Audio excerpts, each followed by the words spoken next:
Just what have you seen from your players back in practice now, putting their focus on what's ahead after the big win? Our players are very focused. We had a great week of practice leading up to the North Carolina game, and it showed how we played together on offense and defense. It's nice to have a big win, but we have a huge week ahead of us. 2 road games against conference opponents, both top 35. Clemson's really highly ranked, and Duke, of course, is in the top 6 or 7 in the country. To go off of that a little bit, you've had some home games. Now you go back on the road into some tough environments. Are you relying on some of the senior leaders that have been there, or do you think your team is confident heading into those places? Our 5 starters are all experienced guys. They've been there. They've been in a lot of big games. And road games are pretty tough to play anywhere, especially in league. And we were fortunate last year to go 7-3 in the ACC. We have not been to Clemson or Duke. Last year we played those teams at home.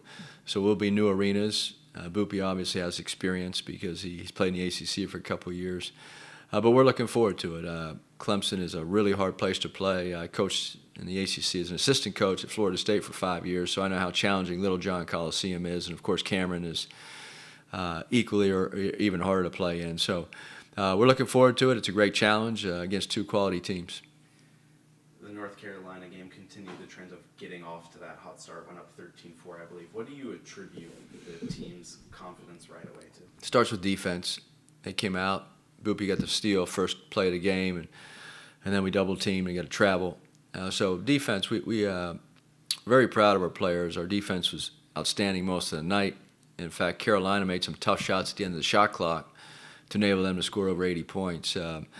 Our offense was clicking. We were sharing the basketball. And so anytime you lead with defense, it usually translates into good offense because your guys are engaged, they're energetic, they're playing together. Jaden Toombs hit a couple of big threes, and for people who may not have watched him a lot, maybe didn't know that was a part of his game. I didn't know it was part of his game. I was going to say, what were you thinking when he made those 2 big threes? Yeah, Jaden had the injury with his wrist, his shooting wrist. So once he became healthy, he started working on his range. When he first was eligible to play or back from his injury a month ago, he couldn't even shoot a free throw. So I think the first game he played when he got fouled, it was a really struggle to get the ball from the foul line. And now he's 100%. His mobility with his wrist and his shooting motion has really improved. And so we're comfortable with him shooting. As a feeder set, he's wide open. He has great touch at 6'10".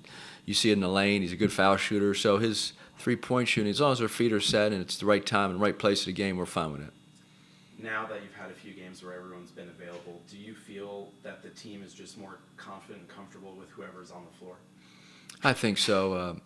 The freshmen have come a long way. Toombs, Jermaine O'Neal Jr., B.J. Davis-Ray, even Nigel Walls is improving. Billy White, the third, hasn't played. He's redshirting, but the 2 redshirt freshmen, Mitchell Holmes and Chance Puryear, they've all contributed this year, and we need them all because our starting 5 and very experienced players, but you saw the other night we had to bring these guys off the bench, the freshmen, and they did a super job in that stage, that environment.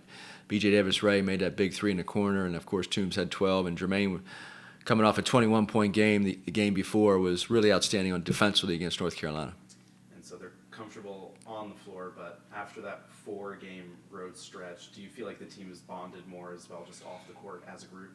I think when you have success as a group and you see each other working as hard as they've worked, they have great camaraderie on and off the court. I think once you get to know your teammates a little better off the court, it makes it easier to go on the court and play for each other, and they've done that.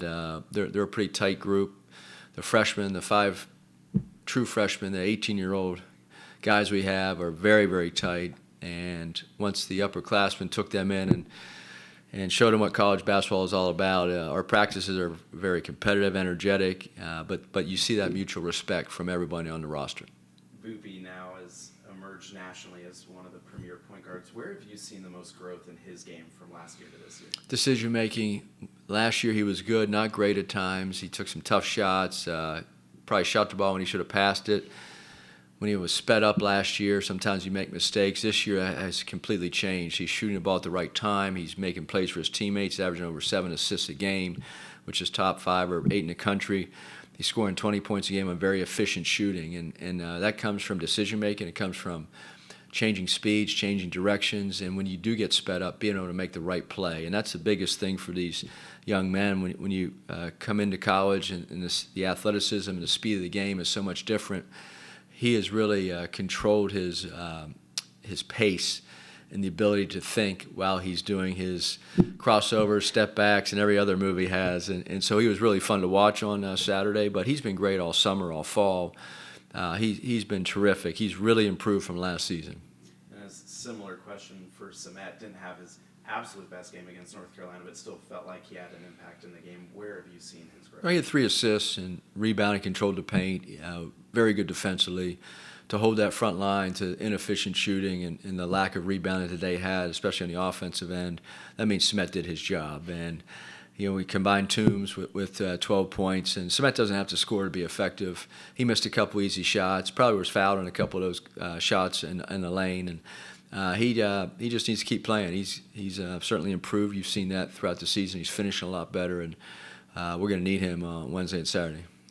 And a lot of people leading into the North Carolina game talked about maybe the size advantage that Tar Heels had, but that didn't seem to matter at all. What did you see from guys who maybe didn't have the size advantage but were still going up and getting rebounds and making the extra effort? Well, Corey Washington had 23 points, made 5 threes, was very physical. He's a experienced player. He did a great job on Caleb Wilson, pushing him out to catch the ball. We double-teamed. And we just rotated out of that. So we had a lot of mismatches, meaning we had smaller guys and their bigger guys a lot because we were rotating. And our players were just tough. They moved and they anticipated. Carolina is an outstanding basketball team. They were playing great. They're 13-1. They're 13-2 now, but when we played them, they were playing as well as anybody in the country, we thought.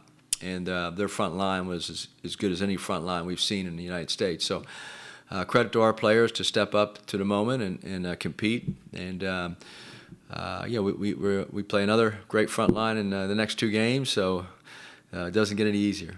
You mentioned the challenges. Clemson's has some big wins, has some very tight losses against good teams. What challenges do they present? Clemson's extremely physical. They play about eight or nine guys that all play 18 to 28 minutes. They all have there's no guy like Carolina had the 2 bigs that averaged 20 and 18. Clemson, everybody averages points 10, 11, 12, 8, 7, 6, they all contribute. So we have to understand our personnel and match their physicality. They like the game in the 60s, maybe 70s. We like the game in the 90s if we can get there. So it'll be a little difference in styles of play. They've been very effective. They had a great season last year. They beat us. They were the last team to beat us in the ACC tournament. We missed it. Chuck missed that 3 in the buzzer in the left corner to win the game, and so they've been one of the better teams in the ACC the last few years, and to play on the road, it's going to be a great challenge for us. And you mentioned Clemson wanting to keep it low scoring, and I know North Carolina got to 80, but you mentioned some of their just tough shots that they made. Did the defensive performance against North Carolina give you confidence that you can win a game that's maybe played in the 60s? The Texas A&M game we played was a grinded-out game towards down the stretch. I think that game was an overtime, but we've had some games where we really had to defend, and I don't like games in the 60s, but if we have to try to win one, we will. Last game we played Clemson was 57-54 in the ACC tournament, so we will try to push the pace, try to play our style of basketball, and extend or get more possessions instead of less to give ourselves a chance to really run and spread the floor. What does it mean for you to be getting the ACC Player of the Week? I feel like it's amazing. My teammates put the confidence in me, and my coaches as well. So, I'm happy for the award. I feel like I put in a lot of work, so I'm happy for that. Just talked with Coach Enfield. He says your decision-making has been the thing that's improved the most from last season to this season. How much more confident are you on the court when you got the ball? I feel like I'm way more confident, just watching film on other players and, other teams and the way they defend. So, just watching that and watching my film last year as well, that, those type of games we didn't win, the games we did win, just looking at the mistakes and the good things I did. So just getting better all collectively. And after a big win like North Carolina, how do you make sure you and the rest of the team quickly turn their focus to the games ahead, because you've got some big tests coming up? I just told the guys we got to stay humble, keep our heads down, not get too high, never too low, just stay in that medium rail. But, just staying confident, believing that we're one of those top teams in the country. and now you go into a couple of tough environments as well after being at home for a few games. How do you handle being in some tough environments with students coming back from winter break? Just taking it one game at a time. I feel like the students are going to come back and it's going to be amazing. So we love the student fans. But, just taking it one game at a time, coming out playing hard defensively and, just playing with confidence on offense.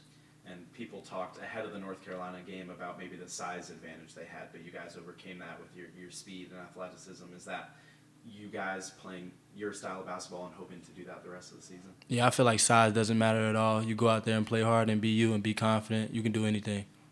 Jaden have the big game against North Carolina, Jermaine the game before against Central Arkansas. How much more confident are you guys now playing at this level consistently? I feel like we're pretty confident. We've put in the work in high school with having my dad as a father for me, then a mentor for him. We kind of know the game a lot. It was just kind of coming in and seeing how we fit with people like Boopy, Jerron, Corey, and everyone else. And I think we found our flow, especially myself. I've been here the whole season. He's just starting to catch his rhythm after being out for a little bit. So I feel like we've really hit a stride, and we're just going to keep on getting even better. Yes. I'll say that just the confidence factor comes in from everyone believing in me. I missed 7 games to start the season, which was really hard for me. I've never been injured before. So, just having the support staff, Coach Infield making the effort to give me the best doctors, the best therapists in Dallas to help me heal the fastest and the best. So when you have that kind of support from your head coach, it gives you a lot of confidence and allows you to play free. And then our older guards, they're just – they're on me a lot, but I know it comes from a place of love. So when you have those type of people around you, it makes you want to go hard for them. And Jaden, for you, talk about confidence, step in and hit a couple of big threes. Coach Enfield said he wasn't necessarily sure that was a huge part of your game. What was that like, knocking down a couple of big threes? Yeah, so I don't know if anybody knows, but the first few games I came kind of soon. I couldn't really shoot threes. I didn't have full strength in my wrist. So it was kind of frustrating for me. So, thankful to our trainer Ray. He helped me get the strength in my wrist back enough to where I'm able to shoot threes now. So hitting those were it was like a weight off my shoulder because I was shooting really well in the summer. So having that weight off my shoulder now that I know I can knock it down, it feels good. For both of you guys, that game against North Carolina, you're at home, packed stadium, and you come out and play the way you did as a team. Is that what you envisioned when you committed to SMU? Those big time games and coming out on top? Yeah, I'd say it's kind of different for us. We came from a high school that was always put on the map, but people didn't believe in us at first. So we know kind of what it means to be the underdog. We came in here; they didn't win a ranked game last year. So we came in with a different mindset. They honestly didn't expect 2 freshmen who were as veteran mindseted as us, so be able to come in, help the team, then also having older guards and older players to help us get even better. It meant a lot, especially for the city, for everyone to come out and it being a sold-out game. It was amazing. I feel like, I wasn't really surprised that we beat them. We prepared all week for it. Nobody was nervous or scared. We know who we are, so I wouldn't say we were surprised by it. But it was definitely a big win. I'm happy that we got it for the city of Dallas and SMU, but now it's just on to the next. And Jermaine, you mentioned it, maybe people didn't think of highly as you guys, but also as a team heading into the season. Now you get that big win against North Carolina. It seems like you're going to get everybody's best shot now. There's circling you on the calendar. How exciting is that, knowing everybody's going to be giving you guys their best shot? I'd say it's very exciting, but I'd also say one thing is people kind of still are on the edge. Are they really that good? They just get a good win. All the headlines was, did North Carolina just play bad, or was SMU that good? So I feel like we have to come out and show that we're just that good and that we were supposed to beat them and we're supposed to beat everyone else that we will play. Yeah, obviously, sitting in the locker room before the game, you look around, I feel like we're better than anybody, so I'm not really worried about anything the media has to say or what people have to say. I just know when we step on the court, we're going to be the better team every time. To go off of that a little bit, you pick up the big win, but you don't have to wait too long to prove yourself again with a couple of big road tests. What are you guys looking forward to in those matchups, especially Clemson, since it's first? First, we're only looking at the next game. So first, Clemson. We know that they have a great team. They're well coached, and they've proved that this season that they're a tough environment to win at. So we look to come in there, make a statement win, then go focus on the next game. Yeah, I mean, Clemson has a great team, but, you know, if we prepare how we did for the North Carolina game and the game move forward, I feel like we can beat anybody. And when you talk about Clemson, you know, you had that 4-game stretch earlier in the year where you're on the road, come home for a few games, now you go back out on the road. How much more confident as a team on and off the court are you guys going into road environments? First, I'd say we're a completely different team now. I know as the season gets on, every team's going to get better, but I feel like we're just a completely different team. First, we didn't really have Toombs that much of it. Then when he did come back, it wasn't really himself. Then with myself, the other freshmen, and just as a team, we weren't really fully glued yet. But I feel like now we've hit our stride. We have our full team. We're practicing at the best level we have. So I feel like it'll feel like at home games for us. Like we're just going to come in and dominate. Going on the road for this road stretch, you know, I feel like we're more confident. We're a different team than before Vanderbilt. You know, I feel like we're more focused. It's more team camaraderie, so I feel like we're way more confident in every game we go into. It's going to be a battle. I'd love to just hear one thing from you too. So with getting that 3-point shot back, I think Right. you said your wrist, like what was practice like leading up to this game? Like how many threes were you taking to make sure that you could see it was back? Yeah, actually, Coach Mobley, he kind of triggered me a little bit. He said on the scout, he said they're gonna sit back. They don't believe you can shoot. So before the game, I missed my first one, but I shot him. So, you know, I'm trying to change that narrative that I can shoot, and the reason I wasn't shooting was because of my wrist. So.